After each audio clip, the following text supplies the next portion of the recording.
Good morning, everyone! Before we begin, I'd like to welcome you all to our class today, and I hope that everyone is feeling well and ready to learn. Let's take this moment to settle down, relax, and prepare our minds for today's lesson. And thank you for being here and for showing up with a positive attitude. Remember, class, that this is a safe space where we can share ideas, ask questions, and grow together. Okay, now, once again, good day to everyone. For our activity today, for our first activity today, I want you guys to access this link. You can scan the QR code in our screen, or you can also go to wooklap.com and you can access the link by entering through this code, which is HFARJX. Yeah. Now that everybody is here in the WooClap app, I am going to present some statements about the current issues in our education, in the Philippine education. And what you're going to do is you have to respond through the crude thumbs up or thumbs down reaction. So you're going to answer thumbs up if you agree to the statement that I will give, while you have to um, thumbs down if you disagree with the statement that I will give. Okay, so for the first statement, there are enough classrooms and facilities for all students in public schools. For the second question, budget cuts in state universities and colleges affect the quality of education. For the third question, teachers in the Philippines receive enough support and fair compensation. And for the last situation, corrupt politicians are one of the reasons why the education system continues to suffer. Okay, so which issue? Today, we will be working in small groups to better understand the important functions of education in Philippine society. So, are you now ready for this activity? So, this activity is called the Education Compass. Again, it is called the Education Compass. So, I will now divide you into groups of 4 to 6 members. And once you are in your group, I will give you white cartolina and markers. So your group will choose one major function or purpose of education. For example, education can help in developing productive citizenship or achieving self-actualization. And once your group has chosen or has think one function, you will now create your education compass. And this compass has 4 parts. So we will draw 4 parts of the compass, which is each part has its own meaning. So for the north, function or purpose. So you will write the function of education your group has chosen. So yung is the current state. So what is the current situation of this function in the Philippines today? Is it being met? Why or why not? And for the West, challenges, what problems, issues, or limitations prevent this purpose from being fully achieved? And for the South, actions for the greater good. So, what can be done by students, teachers, by schools, or society to improve or to achieve this purpose of education. So I want you class to discuss as a group, to participate and fill in each part of your compass and be ready to present. And I want you all to be creative in your work. Use drawings, symbols, and keywords to explain your ideas. And for this activity, you will have 15 to 20 minutes to work as a group. And after finishing, each group will present their compass to the class and explain what you wrote in each direction. So, any questions before we start? Are we all clear? If none, you may now begin working. So, good luck and let your compass guide you toward the greater good of education. Now that you have completed the activity, let us now deepen our understanding by answering some questions. So I will ask a question and you may volunteer to share your answers and your insights. So what are the main functions of education that you identified from your own compass? Or based on your outputs, what functions of education did you identify? Correct.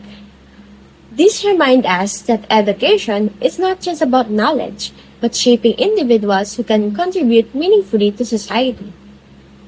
So, how does the function of education you discuss influence the growth and progress of society? Or how does fulfilling these functions contribute to building a better society? Correct. It helps people become skilled, informed, and responsible members of society. So, progress starts when citizens are empowered with knowledge, skills, and values. So, that's correct. So, what personal attitude or responsibility do students need to practice to help education achieve its true purpose?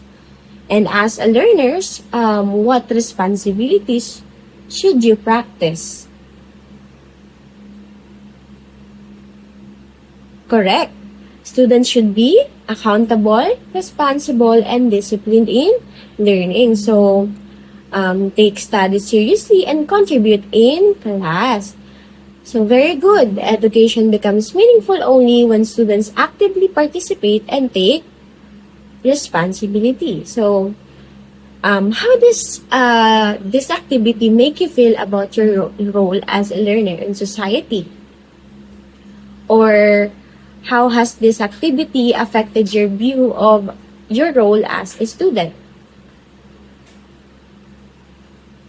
Okay, you feel more inspired and you realize that you play an important role in improving education. That's correct. And every student has the power to make a difference, and that awareness is already a step forward toward progress. Am I correct? Okay, so what simple actions can you start doing in your school or in this school that can support the improvement of our educational system? Or what small actions can you personally begin doing? Okay, that's correct. That's one. Follow school rules and participate actively in class. Very good. Respect teachers and classmates. Or small or consistent action plus is a big impact over time. And lastly, I have this one last question. So how will you apply the insights from this activity to become a better student and citizen? Or how can you apply what you have learned today? Of course, correct. Be a model of discipline and respect to one another. So, apply learning to real life situations, make decisions that benefit many people. So, everyone listen. So, education becomes meaningful when we use it to improve ourselves, lift others, and contribute to society. And class, I hope this activity guides you to continuously grow as a responsible and value-driven student. So, thank you. According to UNESCO 2023, education is the process of facilitating learning or the acquisition of knowledge, skills, values, beliefs, and habits. So next is the informal education. It is when you are not studying in a school and do not use any particular learning method. So the examples and agencies for these are the community-based learning sessions, We have livelihood workshops or parenting seminars, and under these may be TESDA that supports community-based and enterprise-based informal learning. So next is the non-structured learning from media, internet, or self-study. So we have DepEd-ALS, or alternative learning system that offers informal and non-formal education for out-of-school youth and adults. So we also have skills learned from family members or mentors. Example given are farming, fishing, cooking, and the traditional knowledge and indigenous learning systems. So we may use the LGUs, or local government units, that provides community-based trainings or skills development. So now let's discuss the formal and informal education. So first, for formal education or formal learning, it usually takes place in the premises of the school where a person may learn basic academic or trade skills. So under these are the examples and agencies that we have. So for basic education or kindergarten to grade 12, the agency for this is the DepEd, or what we call Department of Education. For higher education, under these are the colleges and universities. We have CHED, or Commission on Higher Education, and TVE, or Technical Vocational Education. Under formal programs, TVET institutions offering formal NC or National Certificate programs. So for the agency for this is TESDA, or also known as Technical Education and Skills Development Authority. Good day, I am teacher Danielle. I will now be discussing to you the functions of education. So let me introduce to you Herbert Spencer, a British sociologist. He believes that functions make the society whole and that we attain progress if they are performing well as they should. For example, the government, their functions are to establish laws, provide public services, and protect the state that they serve. Institutions such as the government and education are not just there by design. They have the functions that they need to meet to maintain order, stability, and progress within a society. Now, for Herbert Spencer, the function of education is to aid in the development of productive citizenry and self-actualization. Let's tackle them one by one. Okay, on top of your head, how would you describe a productive citizen? Can you type them down? Yes, that's right. A productive citizen contributes to the economy, they engage with their civic duties such as voting, and they are active in their community. Given your answers, the function of education in aiding productive citizenry manifests in equipping individuals with knowledge and skills for economic and national development and teaching them democratic values, critical thinking, and civic responsibilities. As a matter of fact, this was stipulated in the 1987 Constitution of the Philippines, specifically in Article 14. Please remember this. Article 14 is dedicated to education, science, and technology, arts, culture, and sports. So going back, in Article 14, specifically in Section 3, this is what it said. Take your time in reading the whole passage. Okay, so let's start with the first part. It was said there that educational institutions should inculcate different values such as patriotism, love of humanity, respect for human rights, and overall strengthening of ethical and spiritual values, and teaching the rights and duties of citizenship. So, from your subjects in school, can you think of a subject that are focused on this part? Yes, that's right. Araling Panlipunan and Values Education. So in GMRC and Values Education, we teach different values. How we can be compassionate, how we can respect human rights, how we can realize nationalism in different ways. In Araling Panlipunan, we are taught of civic duties and institution in society. Article 14, Section 3 also emphasizes the role of schools in promoting vocational efficiency. So we need the basic and practical skills for that. In the language, subjects, and maths, traditional literacy is taught. We have the three R's, reading, writing, and arithmetic. And for technical and vocational skills in TLE, you are taught drafting, sewing, and cooking. And in your senior high school strands, you are being educated through content and activities that is related to the industry that you are looking forward to pursue. You are also expected to have immersion before you graduate, so you will be exposed in the field and learn some working skills. So that's how the function of education in aiding productive citizenry is manifested. The second one is with regards to self actualization. It means we are developing one sense of self. According to Abraham Maslow, it is the highest form of human need. And I'm sure you have heard of this in your personal development class. Self actualization also means to become more and more what one is and to become everything that one is capable of becoming. So this just means that we are reaching our potential to discover and hone our abilities and to feel whole as a person. So education provides opportunities for individuals to socialize, identify their career path, and establish their self-identity. Schools provide different activities to let you shine. In classroom projects, teachers encourage creativity in your work. You have research where they encourage you to pursue your interest. We also have contests and competitions like for campus journalism, research, and intramurals. You also get to showcase your talents in the celebration of Filipino Month, English Month, and Science Month, and many more. So, of course, your class or even your teachers will encourage your classmates to join, especially those who you think or they think would be the best in it. So, can you recall any school contest that you joined? Okay, someone said here that they joined journalism contest and that's how they found their love for journalism. One said that they joined many poster making contests in their school. And lastly, someone said that they are a student athlete and they always join intramurals and even inter-school competitions. So it's amazing. We have very talented students in this class.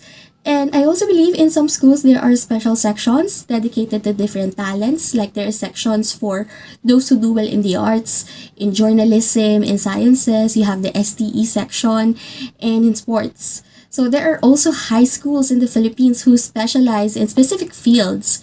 We have the science high schools and the Philippine High School for the Arts, if you have heard of it.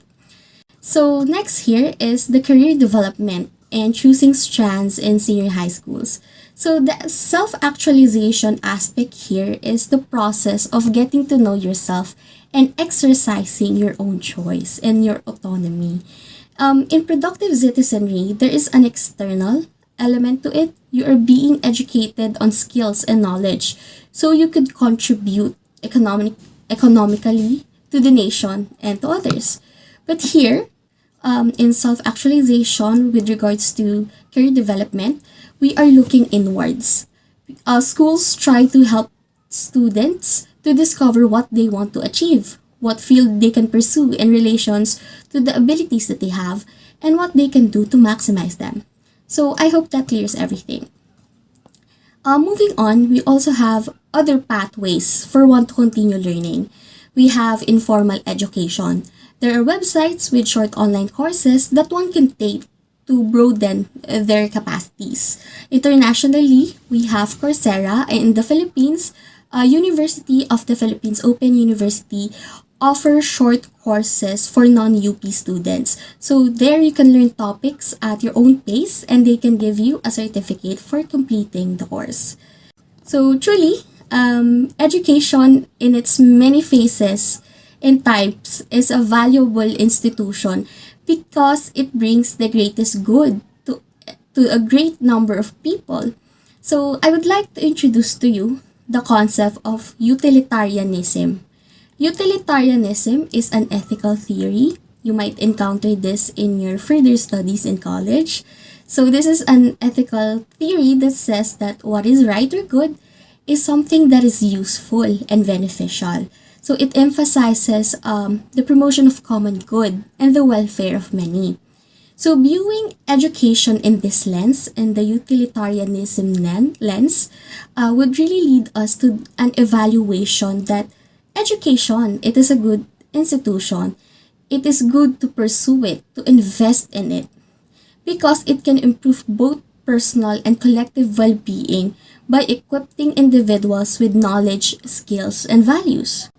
So if the education function to produce whole, self reliant, self sufficient individuals who are capable of contributing to societal development, that it should be able to achieve these essential objectives that you're seeing in your screen right now. So, most of this we have already tackled earlier, and some of this you know by heart because you're students. So, now the question is, are these objectives really met in the system of Philippine education today? Especially number one, number two, and number six. So, let's see in the next part of our discussion. So, what is the current state of the education in the Philippines? According to the Philippine Statistics Authority or PSA, clarified that the 19 million figure from the 2024 FLEMS refers to the Filipinos aged 10 to 64 who are basically literate but not functionally literate due to poor comprehension skills, regardless of their education level. Of these, 5.58 million are high school graduates or junior high school completers.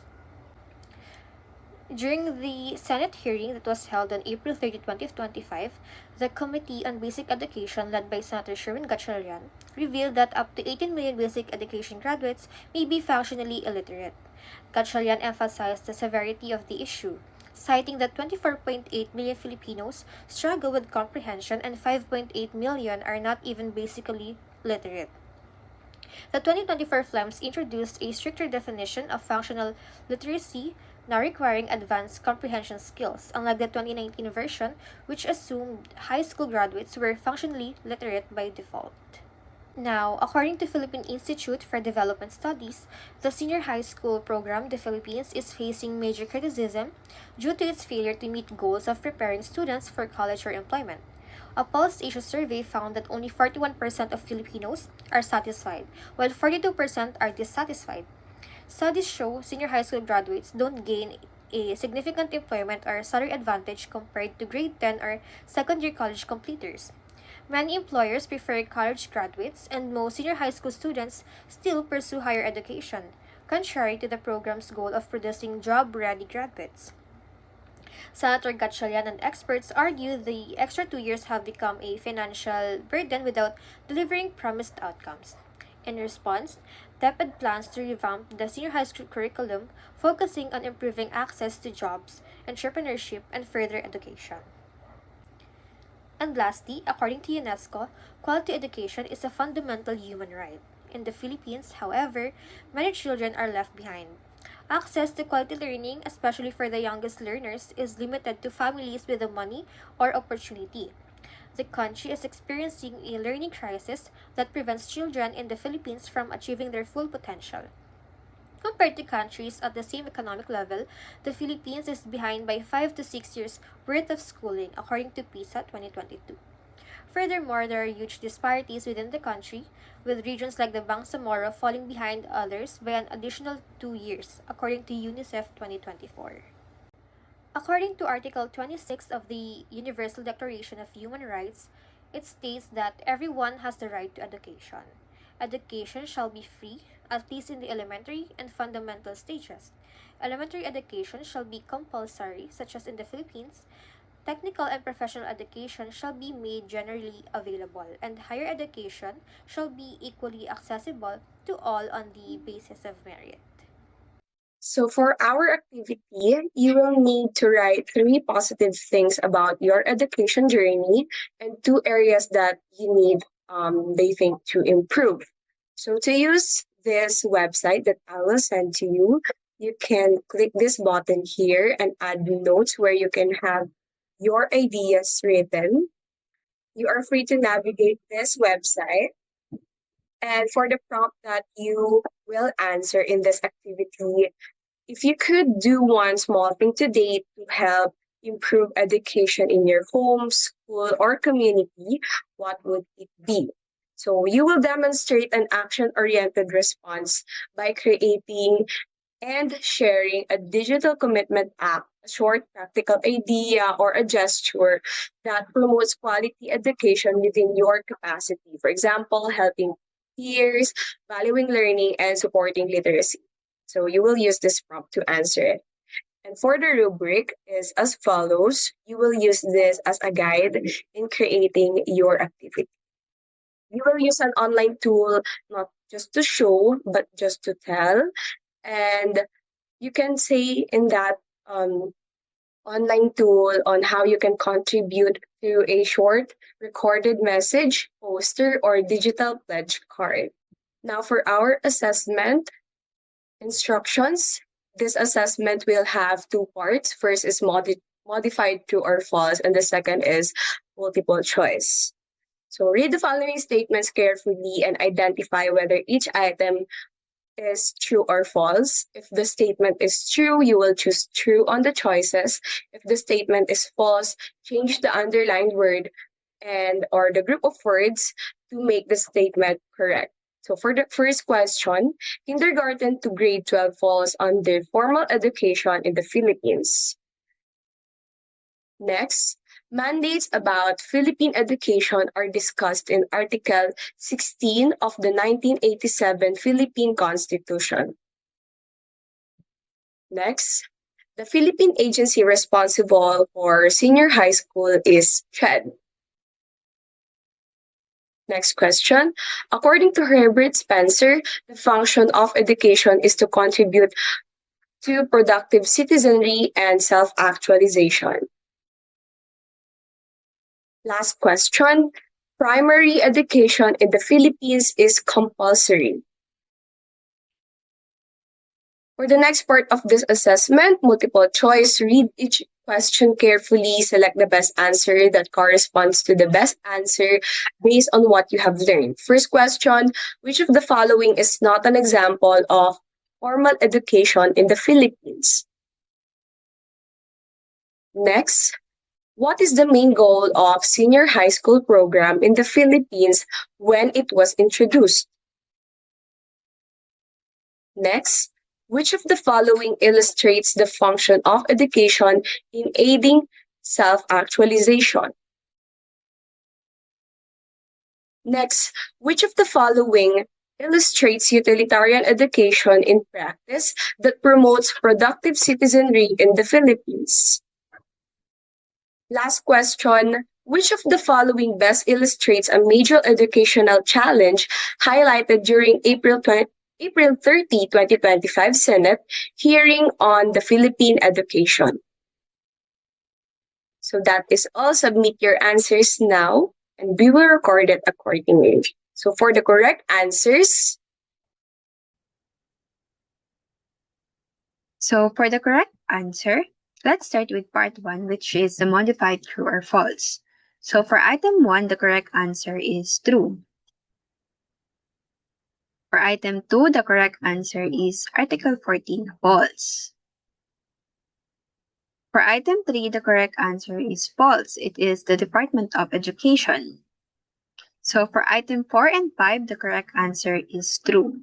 So make sure to check your answers honestly and mark only what is correct.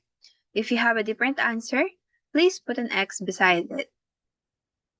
Understand? Okay, now let's go to the part 2, which is the multiple choice. So number 1 answer is C. It's skills learned from family members. For example, is cooking. Okay, number 2, it's D. To produce job-ready graduates. Number 3, it's B. Developing one's talents through extracurriculars. Number 4, it's B. Learning practical and vocational skills in TLE and SHS strands. And for last number 5, it is letter A. Functional illiteracy among basic education graduates. Okay, so make sure to check your answers and then count it. So send it to me later. So, okay, now that we are already done with your quiz, your next task or your assignment is to create a short 1-minute podcast titled Education Around Me.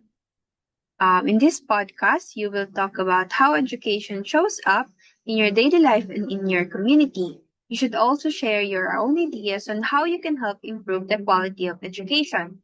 So, class, feel free to be creative, add background music, simple sound effects, or anything that will make your podcast engaging. Just make sure your message is clear and meaningful. So this is your chance to express how you see education beyond the classroom. Do you understand, class? Any questions? None? Okay, I'm excited to hear your insights. So I'll be sending the rubrics for your podcast. Make sure to read it. So for our last activity, I prepared a hashtag wall. This is whiteboard wall. You can directly edit your or input your ideas here. So just make sure to click the link. So this is a hashtag wall where you guys can create meaningful hashtags that show what you believe education should contribute to society, your accountability as learners, and one concrete action that you can take to support quality education. So once you've made your hashtags, please place them on our digital whiteboard so everyone can view and reflect on your ideas. So I put some example here. For example, here is hashtag change education now. So here is hashtag improve education system. And then here is hashtag quality education for everyone. So you can now start input your ideas here for 1 minute.